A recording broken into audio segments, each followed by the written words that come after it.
conversation. We're going to record this conversation and it will be made available to you in a link afterwards, so everyone will be able to see this recording. All right, so let's get our program started. Reverend Dr. Amanda Henderson is the director of the Institute of Religion, Politics, and Culture at the Iliff School of Theology. Amanda is ordained with the Christian Church, Disciples of Christ, author of Holy Chaos, Creating Connections in Divisive Times, and has a PhD as of a week, I think, or maybe a little bit more, in religion and politics at the University of Denver. So Amanda, we are so grateful that you have given your time and expertise to join us. Make sure that you're unmuted and the show is now yours. Wonderful. Thank you so much, Adrian, and grateful for the invitation. I just started saying yes to things again right when Adrian called, so it was perfect timing.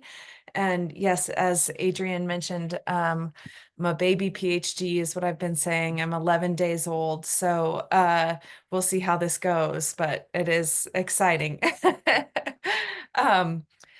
It's great to see so many familiar faces and so happy to be with you all, even if we are talking about a topic that can be somewhat disheartening and frustrating. So I hope that our conversation today can be informative and bring more insight, as well as provide you some tools to be able to speak out and better help communicate to others what Christian nationalism is and why it is a threat.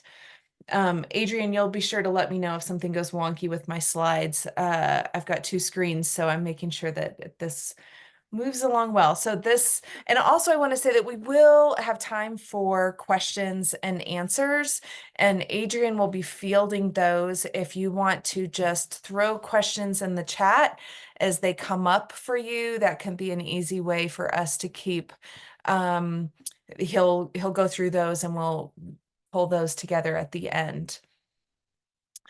So the first big question is, what is Christian nationalism? Or the way I put it in this slide is what Christian nationalism is, because the next one we're going to say what it isn't.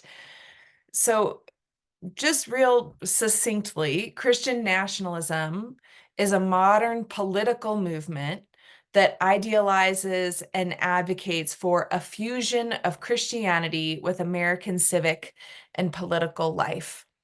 So there's some specific things in that definition, naming that it's a modern movement, that while Christian nation ideas, we're going to talk about in a minute, have been around for a very long time, the current movement that we are seeing is really grown over the past 50 years or so.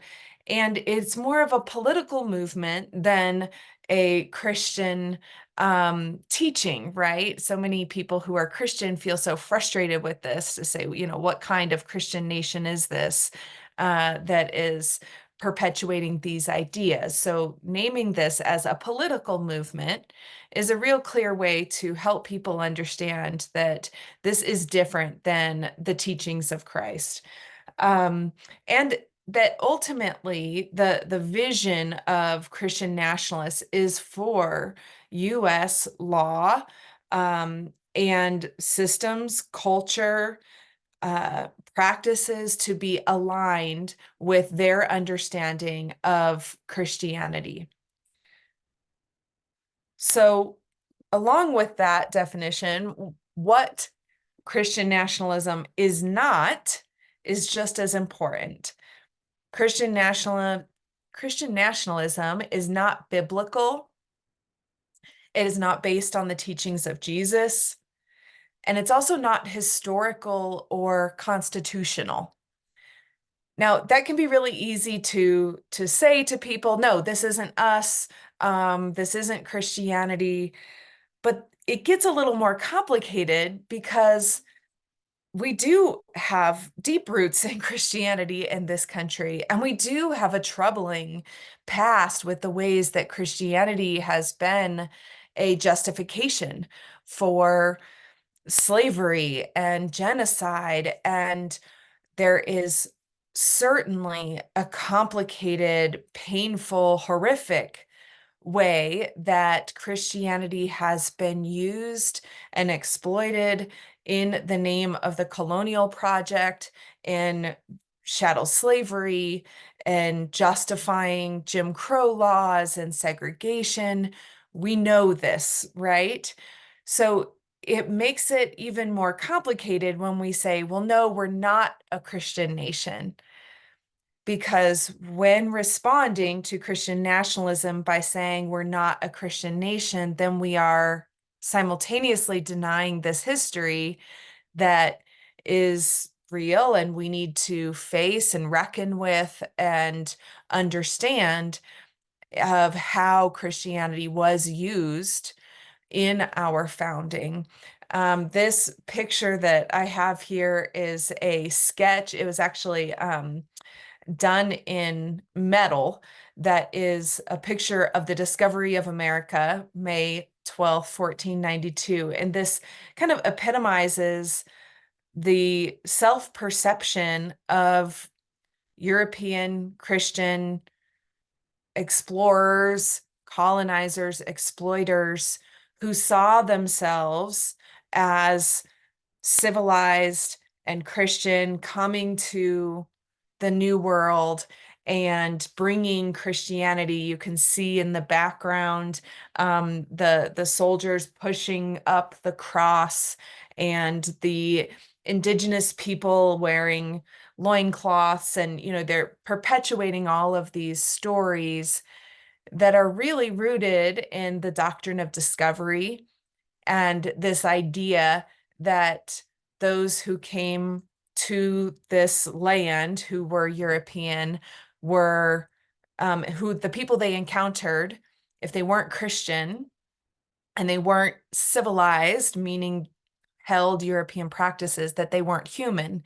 Therefore, they could be enslaved, their land could be stolen. They played by a different set of rules than those who were European and Christian and civilized.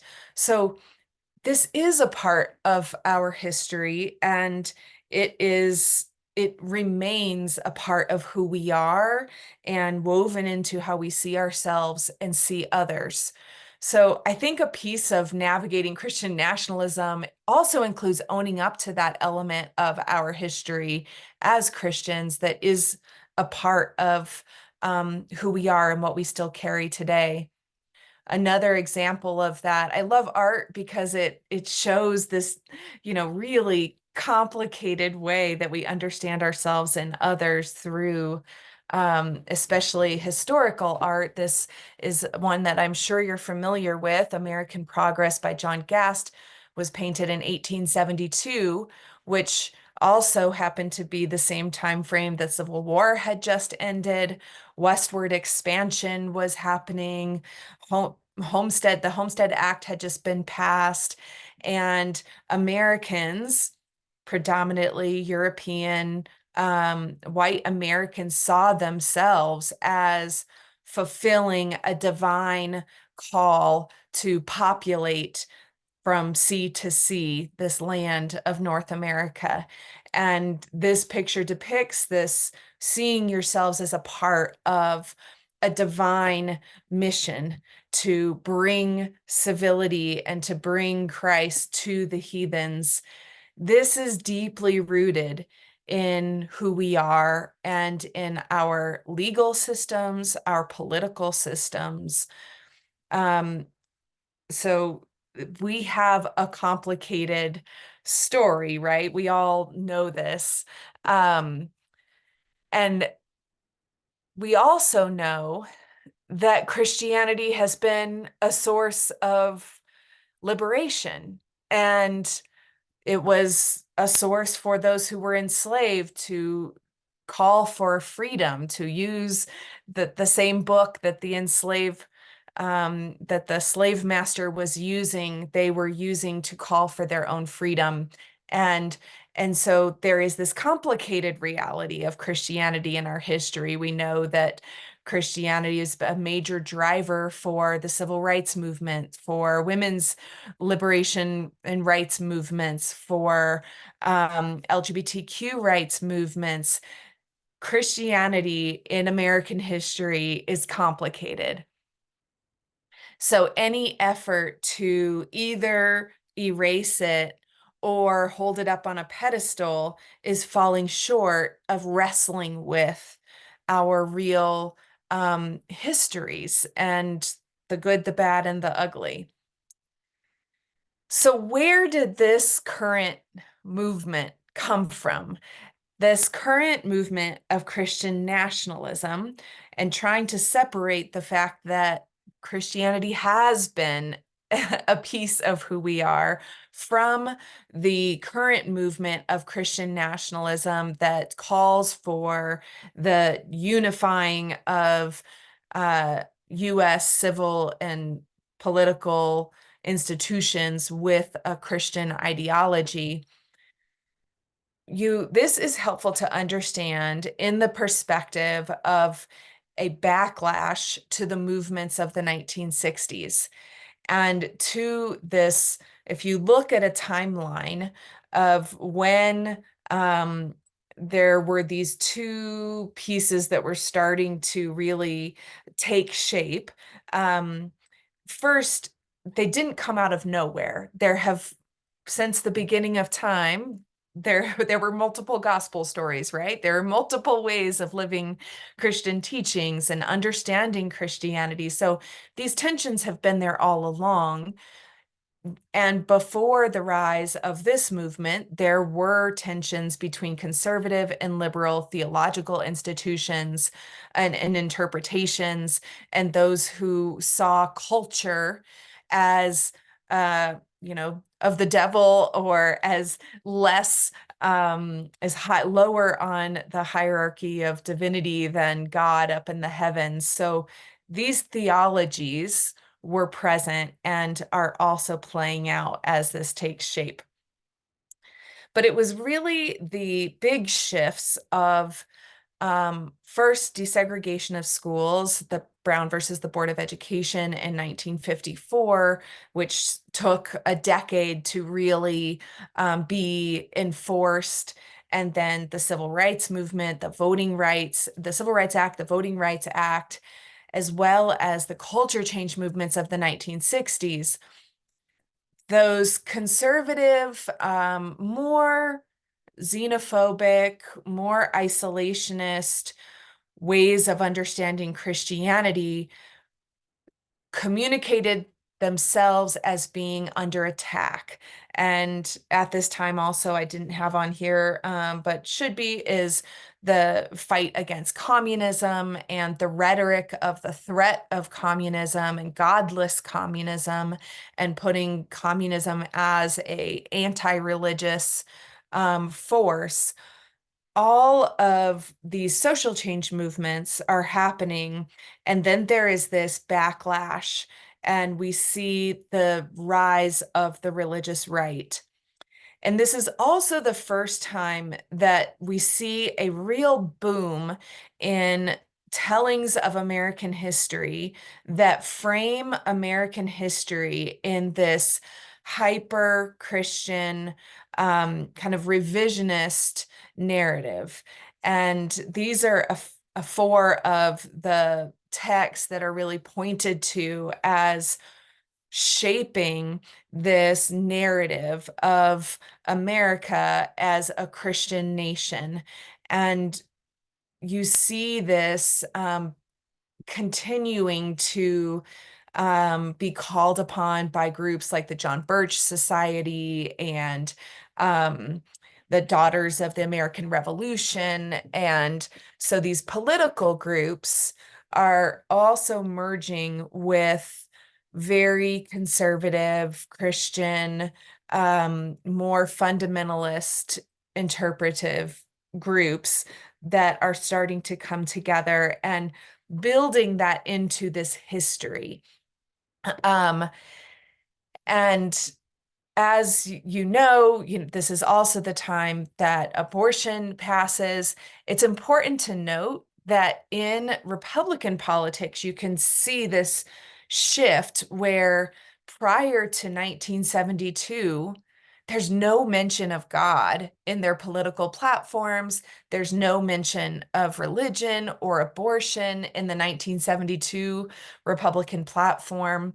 That it isn't until the 1976 to 78 to 80 elections during the presidency of Jimmy Carter and then the election of Ronald Reagan that you see this shift happen to the party platforms, the different arguments start to call upon more explicit religious language and conservative Christian fundamentalist evangelical language is incorporated into the political speech. This is also the time frame when the Moral Majority was founded with Jerry Falwell. And you start to see, now these groups had been in existence, so I don't want to make it sound like they were brand new. They were there more fledgling along. Actually, when I was just doing research at the LBJ archives, I found a whole thing from the Council of Churches in that was written in 1964, and it was all about the fundamentalist far right movement. And I mean, it was probably 10 pages, and all I could think was how similar it was to where we are today. And it was written in 1964 about the threat of far right Christian movements. So these movements had been in existence. But it was during the late 70s that they start to merge with political forces and gain real political power. One of my friends who we did an interview with him on our Complexified podcast that I'll have a link to in a little bit, Rob Schenck, tells the story of he was a leader in the evangelical movement and anti-abortion really architect of the anti-abortion movement. And he talks about being in the front row during the nomination of Ronald Reagan and Ronald Reagan acknowledging the Christian leaders and the evangelical leaders. And he talks about the feeling of power that they had where they had felt so marginalized. And then all of a sudden they felt like they mattered and that they were in the center and that they had influence. And so it's during this time that the religious right movements really start to gain power. Now I'm not merging, I should pause for a second to say I don't mean to merge Christian nationalism with the religious right. There are overlaps for sure, and there are a lot of similar players, but they are different movements, and there are spectrums of both belief and practice, and I'll get into that in a minute. But I just want to emphasize how this moment of the merging of religious and political power was a pivotal turning point in how Christian nationalists have come to hold positions of political power today. So, hold on, let me peek real quick and make sure I'm zooming through so many decades, right? All right, so today, just to jump ahead, so we have these religious right movements, and they were all growing, as most of us know, through the 1990s, the rise of Focus on the Family and the Heritage Foundation and the Alliance Defending Freedom. And there are these organizations that are working directly with predominantly the Republican Party to build Christian ideas and ideologies into political platforms. And this was continuing to grow. A lot of people saw this high mark with the George W. Bush election in 2000 and then re-election in 2004. And there was a lot of talk of like, how has the religious right gained so much political power? And then it came to Barack Obama and the backlash to Barack Obama and the buildup toward the 2016 presidential campaign. And I realize I just jumped ahead a bunch, so feel free to put some questions in the chat if I missed anything that you're interested in. So as we lead up to the 2016 presidential election with President Trump, that came to elect Trump, we saw more overt claims to power that are in the line of Christian nationalist ideologies, and um, and you saw more and more of these people who had before been moving in the shadows, having a spotlight, having permission to be able to speak out with these more radical extremist ideas and moving into a more mainstream level of acceptance. And so during this past, oh gosh, almost 10 years, I can't believe that, there's been a lot more research on trying to understand what's happening with Christian nationalism. So when, the original question, why are we talking about this right now? And we're talking about it right now because people who hold political power are openly expressing Christian nationalist ideologies and views, whereas before that had been more fringe and in the shadows. And as people are starting to, proudly proclaim being a Christian nationalist, it moves this fringe movement to a real threat to our democratic institutions. So I'm going to have a list of resources that I'll get to Adrian after I've got, excuse me, let me take a quick drink. I have a big list of research that's been done, writing that is credible to be able to look to and dig into this if you're curious about it. But there's been some really great research done by Pew, by the Public Religion Research Institute, and by some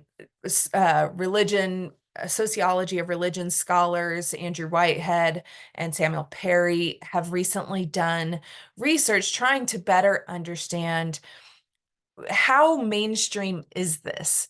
I think that sometimes it's easy to say, oh, it's still a fringe. Like it's just those like extreme edges.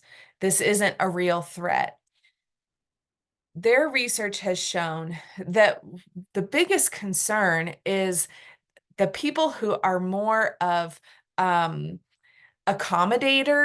to the ideas of Christian nationalism. So you have people who are clear adherents. That's only 10% of our population today. And it's really fun to dig into these questions. I guess, I think it's fun because I'm a little bit nerdy on all these things. If you're interested in digging in more, you can look at the questions that they asked and how they broke apart the different populations and how they're responding.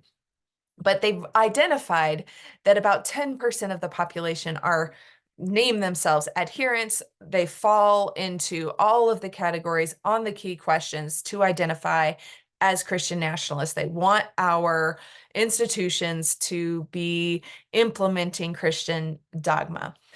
Then you have 19% that are sympathizers. They are people who might name themselves as, I think that we should be a Christian nation. I think that Christian morals and ethics should guide us as a nation. They might make statements like that, but they stop before really saying that the separation of church and state should be abolished and we should be a Christian country legally. So, but between those two, that's 30%. Then there is this, and actually this one is done through PRRI. Christian Whitehead, or I'm sorry, I always want to call him Christian Whitehead, Andrew Whitehead and Samuel Perry wrote that they called this group accommodators, this 39%. Here they're called skeptics. I think they're probably somewhere in between that. These are folks who maybe don't see it as that big of a deal. They do think that we are a Christian nation and they have no problem with Christian morals and ethics continuing to guide who we are as the United States. And they don't really see Christian nationalism as a threat. They're kind of skeptical about the idea as a threat. They just think it's part of who we are as Americans. So if you put all those together, then you have 70%, which is a really high number of people who would just go along, who aren't going to challenge this way of understanding who we are and how Christian nationalism can be woven into our policies in ways that really impact people's lives. And we'll talk about that in a minute. In their research, they show that 29% are going to reject these ideas of Christian nationalism altogether. These are firm adherents to the separation of church and state and the First Amendment, and stating that we can have religion, but it shouldn't be institutionalized in our political systems.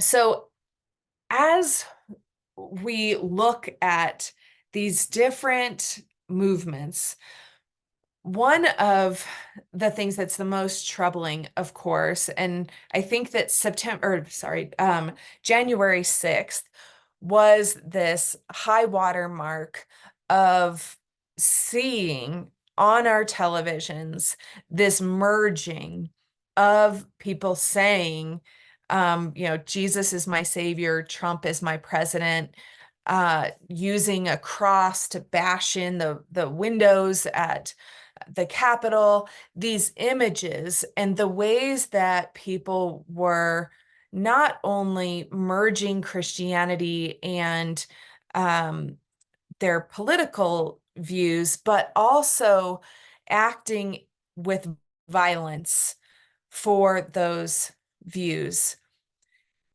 One of the reasons why Christian nationalism is so threatening is because it uses this violent imagery, armor of God, using blood narratives, using the terms of blood and armor and fight and war. It makes this line blurry between a belief system and something that is a real threat to our institutions. And when you have people who see this as an existential battle, it is highly motivating. And the language is good and evil. There is no black and white. You are with us or you're against us. And when you are indoctrinated in that extremist ideology and you see it as an existential one threat to who you are and your community of belonging, and you see it as a part of a divine movement, people will do things that they would not otherwise do. And that's one of the things that was heard repeatedly after January 6th was people saying, this isn't something I would have normally done, but I saw myself as a part of this movement that they thought that what they were doing was an absolute battle between good and evil. And that makes it all the more difficult to counter because you can't have a rational argument or even I like to talk about my experiences. That's not my experience. That's not an argument that someone's going to have who's not playing in the field of experience. And so this makes it difficult. Let's see. So the other thing that's happening right now is this idea that there's this separation between what is Christian and what is secular by those who are Christian nationalists. So these two terms, as we know, are more contested terms in black and white and not black and white. And whose version of Christianity are we talking about? But these aren't arguments that the people who are following this ideology are able to engage in. All right. So today, these are all examples from the past 2 months. We're seeing, again, this has continued to both have political power. Politicians are benefiting from naming themselves as a Christian nationalist. We saw during the nomination for the Republican Party, Ron DeSantis named himself outwardly as a Christian nationalist.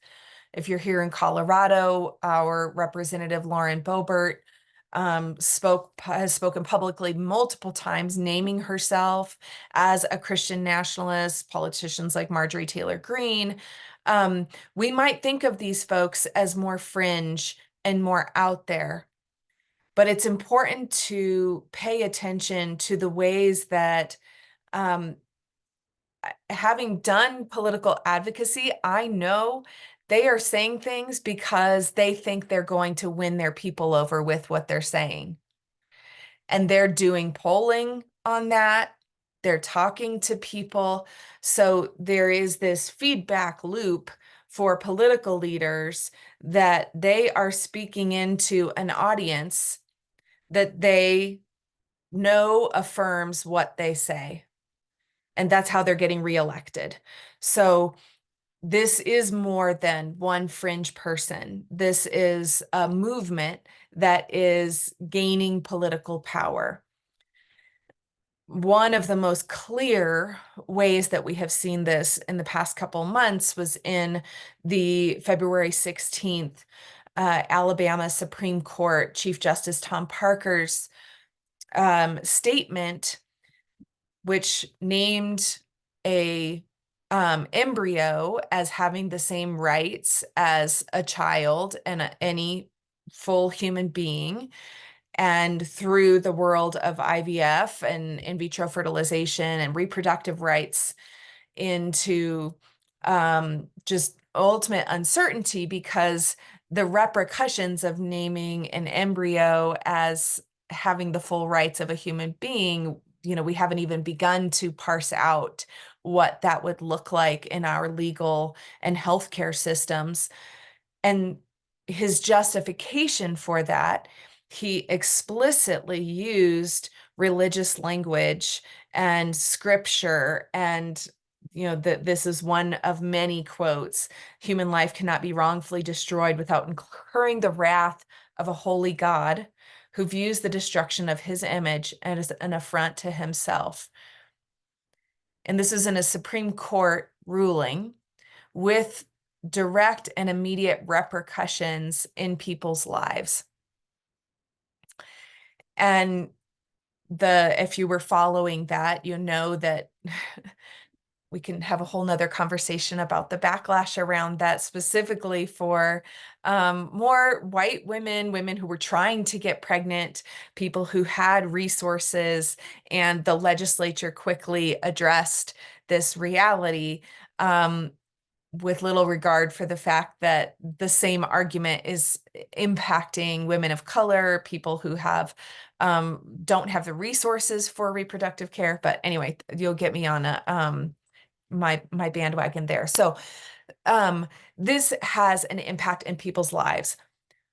One of the things that has really come out since then is how this Chief Justice is a part of this Seven Mountain Mandate movement and believes in the ideology of dominionism, which this is aligned with Christian nationalist ideas. And this Mountain Mandate is a group that formed, in the 80s and has slowly built up power. And their vision is to have Christian leaders at every level of government, education, culture, media, and to be really taking control for Christians of each of these different institutions of American life. And this Supreme Court justice is listed on their groups. He is a known affiliate with this ideology. In a similar way, there's a document called Project 2025, and if you Google it, it's all out in the open. That's the interesting thing about so much of this is they're not even really hiding it. It's very overt and out in the open. Though some of the language is being moderated a bit in some of the documents. So this Project 2025 is a project of the Heritage Foundation, and it aims to dismantle certain parts of government, aims to dismantle the administrative state and federal agencies, while simultaneously mobilizing, weaponizing, lifting up elements that are going to institute traditional understandings of the family, taking away reproductive rights, keeping databases around abortion access in the United States. And this is basically a political playbook that is being lifted up as if Republicans take power of the White House, take control of the White House in 2024, that they will hit the ground running with a playbook and a plan in place. And like I said, I mean, you can Google it. This isn't, and the Heritage Foundation is actually based here in Colorado. They also, this same, they say they weren't as prepared when Trump took office before. And so that's part of the imperative this time is to be more prepared. And so it's all out there. Okay, sorry, I'm talking too much. What can we do about this? And we're going to get into questions here in a little bit because I know that this is all very disheartening and a lot, and there is so much more out there. So a few things that I think can be done, especially as Christians, to be able to counter this rise in Christian nationalism. The first thing is to follow trusted media, to find those sources where people are sharing these stories. There are quite a few stories right now out on NPR about the rise in Christian nationalism. There are stories in the New York Times. I will send in the list of resources to Adrian. I'll send some links to some of the recent articles that have been done that are really solid. There's also some scholars who are writing a lot on this, who are doing interviews. Some of those are named Andrew Whitehead and Althea Butler. Diana Butler Bass did a full series on Christian nationalism last year that was really solid and helpful. Jamar Tisby has been doing some really great work talking about what Christians can do and how churches can work together to counter Christian nationalism. So I'll get all of those to you, but following these, learning about it. And there are some organizations that are organizing Christians specifically. There's a group called, or a project rather, called Christians Against Christian Nationalism, and it's organized by the Baptist Joint Committee. That's what BJC is on the slide. So if you Google Christians against Christian nationalism, there are ways to get involved, resources and tools. Vote the Common Good is a group that is specifically working toward the 2024 election, and bringing together evangelicals and Catholics who are speaking out against this rise in Christian nationalism and extremist politics. And then Americans United for the Separation of Church and State has put out a lot of great resources, as well as the Interfaith Alliance National Group has put out a lot of resources on countering Christian nationalism. Then personally, the things that you can do that I would name are to speak out. I think that one of my biggest frustrations is that so often we don't talk about religion, we don't talk about politics. And because we don't talk about these topics that are so important and impacting people's lives, we are giving away our voice and our power to the most extreme elements. And so learning, practicing, how can I talk about this? What are some key phrases that I can use? Like, I'm a Christian, and that's not how I learned about following in the ways of Christ. What that is a political movement with an agenda. So being able to both name yourself as a Christian and be able to critique this movement that is gaining so much power. The other thing is standing with groups who are and advocating with groups who are being targeted, including LGBTQ folks, women, uh, on reproductive rights specifically, as we all know, have been under attack. Oh, I put LGBTQ twice. Sorry about that. BIPOC communities, librarians, and teachers across the country are being threatened, are losing their jobs, so do all that you can to stand with those educators in your community. We're also seeing school boards and city governments that are being taken over by far-right extremists, and often merged with Christian ideologies. And so step up into those places and advocate, and especially for those people who are most impacted by the rise of these movements. Okay, now we will move into some question and answer. I have a couple links here. One, so I'm at Iliff School of Theology, leading our Institute for Religion, Politics, and Culture, and we are doing some exciting things. And so I want to share a teaser that we are going to be announcing in a couple weeks, a new opportunity for people to be able to engage and continue education on non-degree track paths. So watch for that. We'll be announcing it on the Complexified podcast in a couple weeks. So if you want to follow, you can use the QR code to log in and follow the Complexified podcast. You'll get that information quickly. Also, there's my email. I am always open to further conversation, answering questions, pointing you in a direction to help you get the resources and tools to continue to both learn and grow and work for good in our communities. Hey, Amanda, don't stop sharing. Okay, First question actually refers to one of your slides, so thank you so much. great. All right. Perfect. I anticipate you were just about to do that, weren't you? I was. So good. Good job. Thank you. Yep. All right, we have some great questions, so we will now transition into the Q&A. So please, if you have a question, go ahead and put it in the chat, and we'll try to get to it in the 15 minutes that we have. So if you could go back to the chart that you had, with the regrets and that chart. Oops. Okay, hold on. Let's see. This one? Yeah. So the first question is, in the Christian nationalism chart, the percent is based on what? American adults, adult Christians. So do you have any context for that, the data?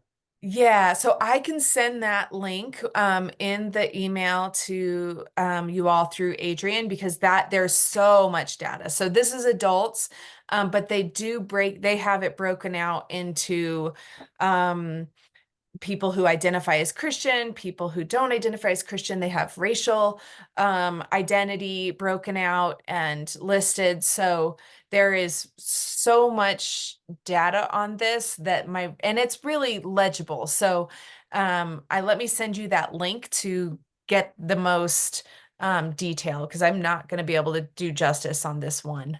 Okay. And the second question is also about this chart. How do you count for the apathetic people, basically? Where do they fit into this chart? Yeah, they are in that 39% skeptics. There's another chart that I'll include, like I said, that um, Christian or Andrew Whitehead and Samuel Perry, they have the book Taking Back America for God. Um, this one, the one in the top corner, Taking America Back for God. So that book really gets into the research of that accommodators is what they call it, and that's really like the apathetic, but they're just going to go along with the flow. Um, and that's about 30% of the population, which is significant, right? Which makes sense as well. Not everybody's paying attention. And so there's a lot of work happening around how to better understand that group and how to communicate to that group to help them understand why this is important. Okay. And I Another do data. think that the Alabama ruling really was a wake-up call for a lot of folks, Mhm. oh, okay, this is what it looks like to have someone quoting scripture in a Supreme Court or a state Supreme Court ruling, and how that impacts people's lives. Mhm. Another data question. How Yep. many sympathizers are the anti-abortion one issue voters? They seem to have empowered the moment. Yeah, great question. So I mean, I not having dug into the research on that, but I can speak to it.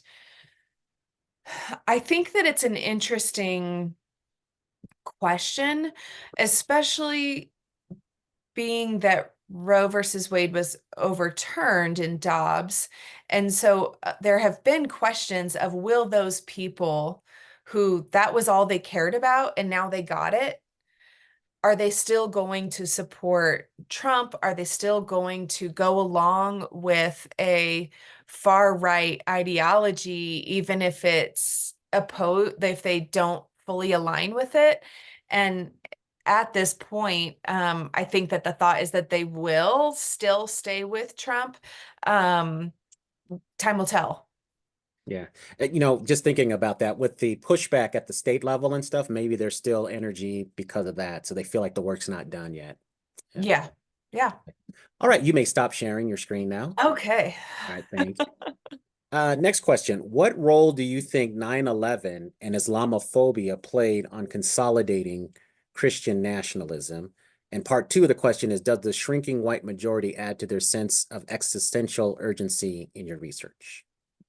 Yes, it does. That's one of the issues that is frequently named, is the shrinking white majority, or the perception as well of a shrinking white majority, and a perception of loss of power and dominance and normal, like being held as the normal, that is certainly driving an increased sense of loss, loneliness, and there's this desire for belonging and power that people get by being a part of these movements. So, and then what was the first part of that question?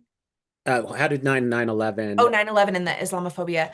Yeah. Um, yeah, I mean, I think that what we see is that anti-Semitism is off the charts. Of course, that is part of this ideology, anti-Semitism and Islamophobia. And um, I don't know if specific research was done in like the pre and post of 9/11, and if that shaped, I can look into it to see if there's something that compares those two. I know in the work that Pew and PRRI and Brookings did, they measured Islamophobia, anti-Semitism, in groups who are in the Christian nationalist bucket, and there's a clear correlation. Hmm. Here's a nice theological question. How does the new apostolic Reformation movement impact Christian nationalism? It's a key part of Christian nationalism. So that is, there's a lot of people talking about that right now, and that is a central element of it. And this dominion ideology, theology, as well as the apostolic movement and I'm trying to remember the other one that was, so it's these different movements are coming together and all holding this ideology of Christian nationalism that is gaining power. But that's why it's so difficult to argue with. I mean, it is this um belief system that is so rooted in a second coming, and this is what we have to do in order for Jesus to come back, that there's not a sense of value of life here and now and the people in front of one another that makes it easy to utilize violence or to dehumanize and demean because of those theologies. Can you give us the short version of the explanation for the new apostolic movement? Is there like their key tenets for those who may not know? Um, I If you, am if, okay. it's not like something that I'm an expert in at all. Oh, Um, okay. I actually just was looking at it. So I can put a link Hmm. into the chat about it. Okay. Um, And we'll include that in the what we send out too. Great. Yeah, some of the people who are Brad, um, uh, Onishi has a podcast called Straight White American Jesus, actually. And so he has recently done a lot of work on the new apostolic Reformation movement and has really dug into how this is playing out. Um, so, and then there's another podcast called Charismatic Revival Fury, the new apostolic Reformation. There's so much about it right now, but I can't give you the Okay, clear tenets about what's different about it. that's fine.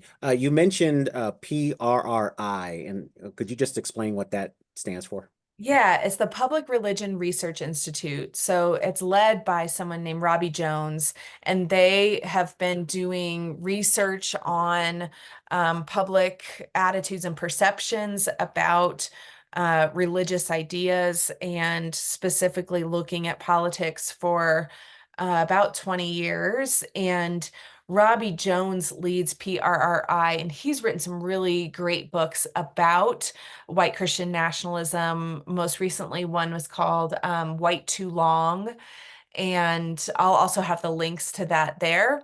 But they do specifically qualitative research on Christian nationalist ideas in correlation to different identity factors, different religious factors, and they also have data over time on these questions. So they're a good resource to be able to see, and it's all publicly accessible. They partner with Pew, doing national longitudinal research, as well as with the Brookings Institute, who does similar work.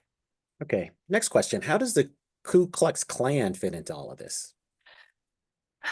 Um, I think that they are one of the many groups. I think that's one of the things that's interesting about Christian nationalist ideology is you have these different sects, who have a clear ideology and doctrine and set of rules for their group. And then they work together within under this bucket that we call Christian nationalism. And they're not always working together. They fight each other. They disagree. This isn't like some unified movement that everybody agrees with each other. As you would expect, there's a lot of fragmentation and differences between these groups. So I think that the Ku Klux Klan, I would say, is, one of these many groups who merges Christianity with their ideas of racism and anti-Semitism, and wants to see that placed in a political place of power in their communities. I don't see any more questions. So as the host, my prerogative is to ask the last two. So is there a biblical foundation for this? Because it seems like it's cultural Christian, like our sacred secular documents talk about God and stuff. But what did they point to as the biblical authority for this position? Great question. So there aren't, obviously, as those who are here know, the Bible is complicated, right? And you can pull all sorts of things out of the Bible to align with your ideology.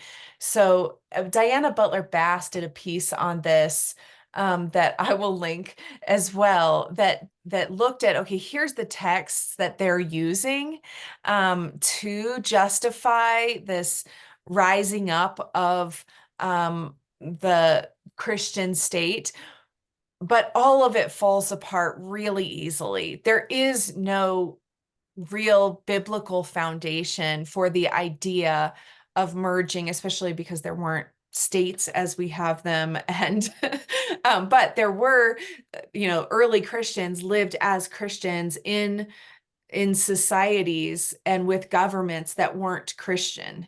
This has always been a part of the people of Israel, early Christian movements. And so this is a novel idea that they have reached back and grabbed biblical text to proof text these different ideas, and they can be easily picked apart. Okay. And then the last question, is it fair to conflate Christian nationalism and patriotism, or are they two different things? They are two different things. So one of the things that is important to do is that Christians aren't Christian nationalists. Evangelicals aren't Christian nationalists. White evangelicals aren't necessarily all Christian nationalists. There's a higher percentage of people who are identify with Christian nationalist ideas, who also identify as being white and evangelical, but they're not the same.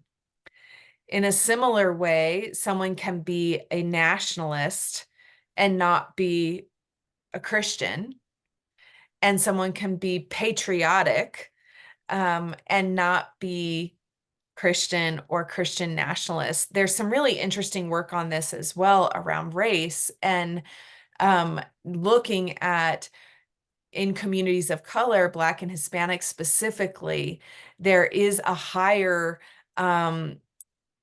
affiliation with ideas that our morals and ethics as a country should be rooted in the teachings of Jesus. And so you see flags that are similar to a Christian nationalist ideology. And so it can be disconcerting. And that's one of the reasons why people say white Christian nationalism, because these are also different things. And the communities from, or the respondents from Black and Hispanic, Latinx communities who are answering, yes, they want Christian ideas and morals and ethics. They're not saying that they would take violent measures to ensure that the government is Christian. So there are disconnects in some of these real key areas, while there are also correlations between nationalism or patriotism and their religious convictions. All right. So we got a really good question in the chat. Would you indulge one more question? Of course. Are there manifestations of Christian nationalism in Colorado that we should be aware of? Yeah. I mean, the Heritage Foundation is based here in Colorado. Colorado Christian University is one of the biggest national hubs in the United States for the ideas of Christian nationalism. And we, of course, have focus on the family and some of the other institutions that are probably wouldn't name themselves as Christian nationalists, but are teaching similar and advocating for similar policies. So, yes. Okay. Well, thank you so much, Reverend Dr. Amanda. Everybody who's Zoom savvy, would you please go to the reactions and applaud Amanda for this wonderful discussion that we had tonight. Thank you for being here and for your questions. Again, I'm Adrian Miller with the Colorado Council of Churches. We represent 13 Christian denominations and over 800 churches in Colorado. So this was a very important issue for us. And it's one of the first of 3 presentations we'll have. We will have presentations like this on anti-Semitism and Islamophobia in the coming months. So we hope that you will tune in for those discussions as well. You will get the recording. Again, thank you for being with us tonight. Blessings to all of you. And we have a very important topic. It's playing out right in front of our eyes. It's having consequences for not only us in Colorado, but around the country and around the world. And like Amanda said earlier, we need to raise our voices and say, no, there's another perspective here that's about justice and love. Thank you so much. Blessings to you, and we'll see you at the next event. Oh, and by the way, we also are the ones who do the Easter sunrise service at Red Rock. So if you're not busy that morning, come on and join us. If you don't want to get up and go to Red Rock, you can watch us online. So just watch our website for more information about not only the Easter sunrise service at Red Rocks, but future presentations. Thank you so much. God bless you. Thank you.